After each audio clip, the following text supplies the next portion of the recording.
gloves up.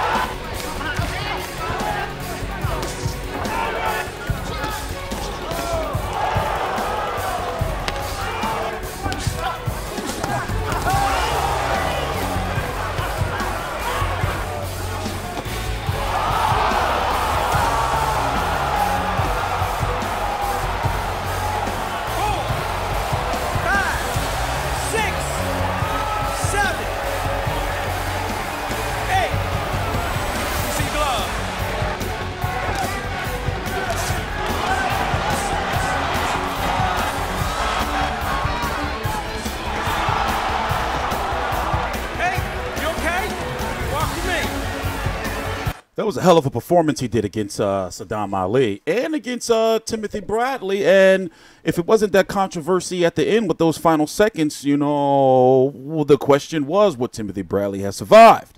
I'm TstreeT Controversy. This is TstreeT Controversy Live. This weekend on the Zone, it is the first initial Matchroom USA card for the Zone, basically their USA debut, with a card headline in Chicago by Jesse Vargas versus Tomas Dulorme. It's going to have Artur Bertabia versus Caleb Johnson. That's his name, right? Gerald Big Baby Miller. Here, we can just go look at the card. Well, we're going to get to that a little bit later. He's taking on Tomas Dulorme, and this is really a showcase-ish type fight. See, it's one of those things where they had to stack up the card with a lot of names because this is the main event. Let's be honest, not going to shit you. This just wouldn't have cut it. Dulorme is known as a fighter who HBO tried to hype up years back, I remember, and his chin just never held up. I mean, he does have the boxing skills, though. He does have some boxing skills. Here is him against Terrence Crawford getting lit up.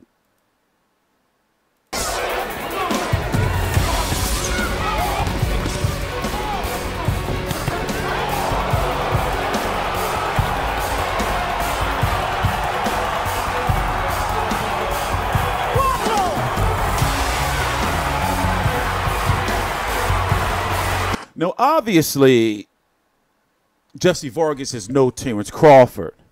But what I want to see is I want to see how Jesse Vargas answers to the caliber. I'm not saying this in a disrespectful way. To the caliber of Tomas Dulorme. Because to me, in my opinion, it's not like we're going into, for example, let's go look at it. Let's go look at Tomas Dulorme. I've covered his biggest fights, 24-3 with 16 KOs. It's not like when he lost to Terrence Crawford, where it's like, yeah, we knew he was going to get destroyed. It's not like when he had lost to Luis Carlos Abrego when he was the favorite. By the way, this was when HBO was hyping him up. In fact, I didn't see the Yordenis Ugas fight. I need to go back and watch that because it's a very close fight looking at the cards.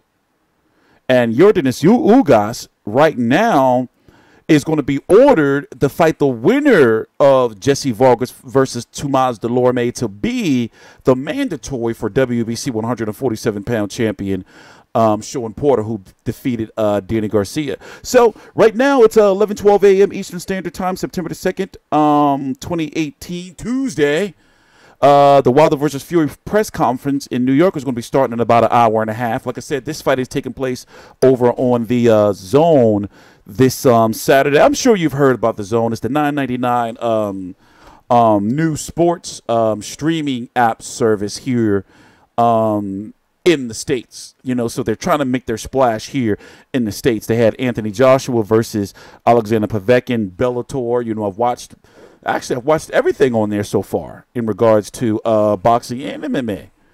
So for $9.99 a month, especially since I'm a hardcore boxing fan, I'm cool with it. But also, we're going to be getting all of those World Boxing Super Series cards and all of Eddie Hearn's cards from the UK, like the upcoming Khan versus Brook fight, hopefully.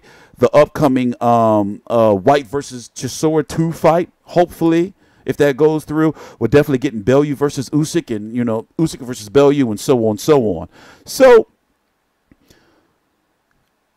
Jesse Vargas, you know, has had a bit of a up and downish in regards to inactivity in his career. 28-2-1 with 10 KOs. You know, he had that controversial draw against Adrian Broner, and I feel that Adrian Broner had barely done enough to, you know, just to edge it out in the second half of the fight. But however, I am fully comfortable with that draw.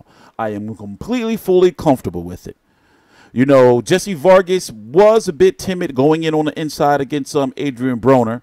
But we all know the key to beat Adrian Broner is, you know, you got to throw a lot of punches, you know, like try to overwhelm him, get him on the back foot. He doesn't throw a lot of punches. You know, he had that big pay-per-view fight against Manny Pacquiao, my understanding. It did about 300 or so thousand pay-per-view buys or so. You know, that was about what it was supposed to do. Then, of course, you know, Saddam Ali, you know, for that vacant WBO belt that was won by that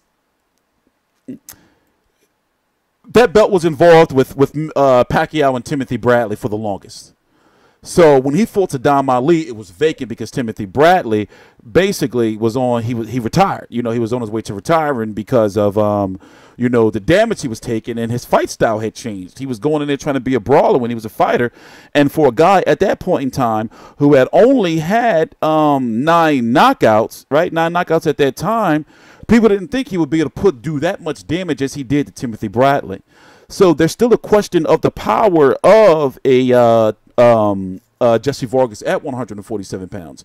So I would be highly, highly impressed if he does knock out Tomas Dulorme. But overall, I'm looking forward to the fight because I know that the bigger storyline in regards to the fight is for the winner to go on to fight Ugas to be the WBC mandatory for Sean Porter. Also, all these guys, meaning Vargas, Porter, and Ugas are Al Heyman fighters. So even though they're on different networks, I'm sure they're going to have to work something out. You know, right now this is for the WBC silver title. Let's go look at 147 real quick before we go, because I got to get ready for this cover this press conference. So you got Sean Porter, WBC champion, who he beat Danny Garcia for the vacant title after Keith Thurman had to drop before he was going to be stripped. So it was like Keith Thurman quit before he was fired, pretty much. You got Manny Pacquiao and heavy rumors to fight Adrian Broner. Then if he beats that, to fight Floyd Mayweather next May. You got Errol Spence. They're still trying to figure out what he's going to do with, you know, his next fight in regards to, is he going to fight Mikey Garcia? Is Mikey Garcia going to fight Richard Comey? Or what's going on with that?